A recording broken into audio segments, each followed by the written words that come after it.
There's a brown bottle sitting in almost every American medicine cabinet right now, and it costs less than $1. Most people reach for it when they cut their finger. Almost nobody reaches for it when cockroaches scatter across the kitchen floor at midnight, or when ants reappear along the same baseboard they invaded last spring, or when something small and fast disappears behind the refrigerator. But here's what's genuinely surprising. That same bottle, used correctly, can do something a $300 pest control visit often cannot.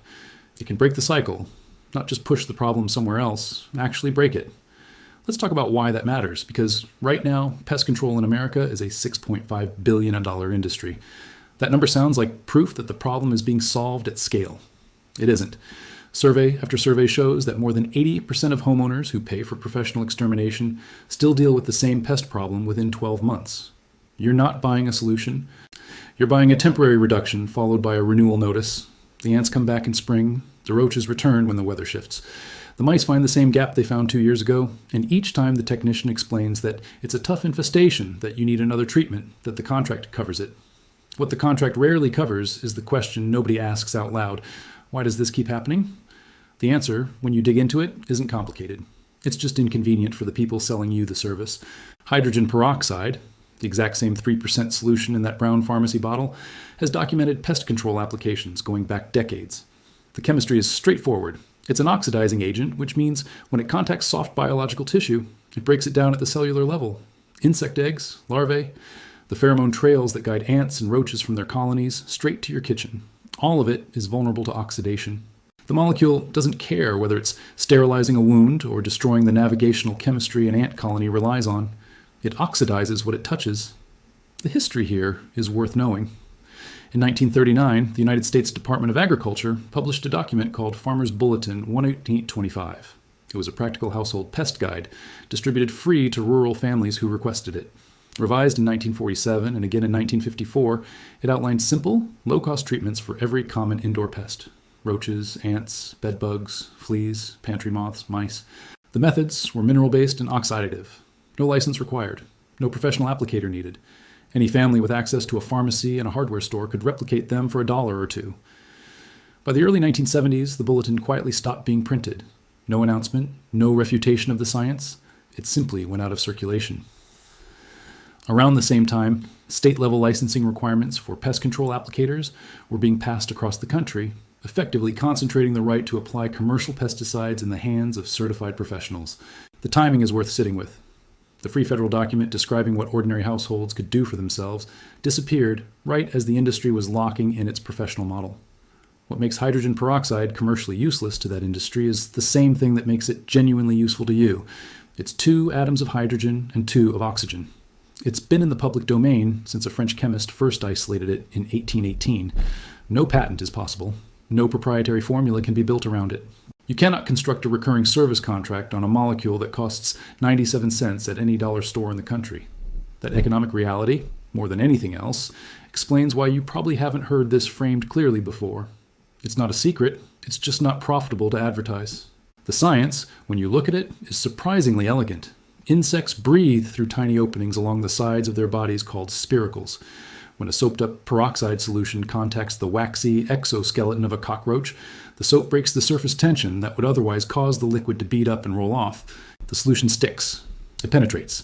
It reaches the spiracles, oxidizes the tissue, and the insect suffocates. For ant colonies, the mechanism is different but equally effective. Ants navigate using pheromone trails, chemical roads laid down between the nest and a food source. Those organic compounds oxidize easily. A peroxide treatment along the trail doesn't just kill the ants walking through it, it erases the map entirely. Scouts sent out the following day find no signal, no route, no destination. The colony redirects. For bedbugs, the key insight is the life cycle. A single spray accomplishes very little because eggs take 6 to 10 days to hatch. The protocol that actually works treats on a 4-day cycle for 3 weeks. First application kills the adults. Second application catches the nymphs that hatched from eggs you couldn't see. Third application catches the next wave. By week 3, you've run the entire reproductive cycle through chemical exposure. That's the logic pest control companies don't explain, because explaining it would tell you that consistency and timing matter more than the product they're selling. So here's how to actually do this. For cockroaches, mix 1 cup of 3% hydrogen peroxide with 1 cup of water and a teaspoon of plain dish soap in a spray bottle. Apply it after dark, which is when roach activity peaks, along the seams behind appliances, under the sink, around the dishwasher door, and anywhere you've seen them move. Repeat every 3 nights for 2 weeks. The first few nights, you'll still see movement. By night 9, the traffic drops significantly. By night 14, you're treating the hatchlings from egg cases laid before you started. They're walking through residue that's already there. For ants, the timing matters differently.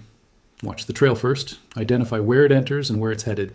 Then, mix equal parts peroxide and water, spray the entire length of the trail, let it sit 10 minutes, wipe it clean, and spray again. Repeat once daily for 4 days. You're not trying to kill every ant in the colony. You're trying to make your house invisible to their navigation system. For fleas and carpet, vacuum thoroughly first, then mist, not soak. The carpet with 1 cup peroxide, 3 cups water, and a tablespoon of dish soap. Focus on baseboards and the spots where pets sleep. Let it dry completely. Vacuum again 24 hours later and repeat weekly for 4 weeks. The peroxide degrades the protective casing around larvae buried in the carpet fibers, which is where 95% of a flea infestation actually lives, not on the animal.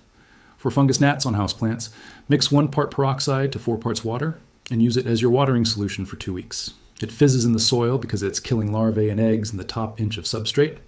It also releases oxygen directly to the roots, which is a side benefit for plants that have been sitting in waterlogged soil. For mice entry points, soak steel wool in a 2-to-1 peroxide and water solution with dish soap added, and press it firmly into the gaps around dryer vents, pipe penetrations, and basement window frames. The steel wool provides a physical barrier. The peroxide strips away the scent trails mice use to locate entry points they've used before. Without those chemical markers, the root loses its appeal. A few things to be honest about. Hydrogen peroxide degrades with exposure to light, heat, and air. That brown bottle exists for a reason. If yours has been sitting open under the sink for a year or 2, pour a small amount into the sink and watch it. Active peroxide fizzes immediately on contact with metal or porcelain. If it just sits flat like tap water, it's no longer active.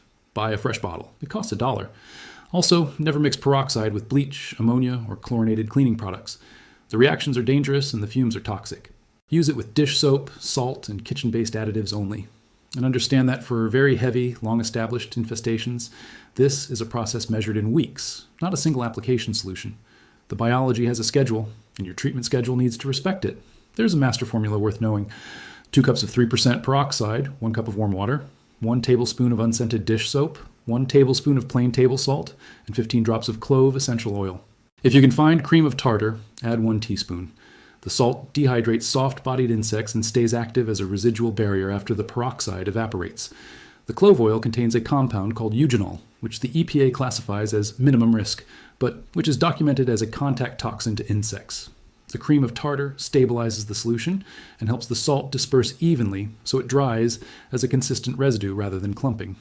Mix it in a quart spray bottle. Shake before each use, store it away from light, and replace the batch every 30 days. Here at Hidden Fix Lab, the whole point is finding what actually works, not what's been packaged for maximum recurring revenue. This formula costs under $2 per quart. A commercial equivalent runs $12 to $35 and is typically gone in 1 application, designed that way. The information in this video isn't new. It's old. That's the point. It worked before the quarterly contract model existed, and it works now.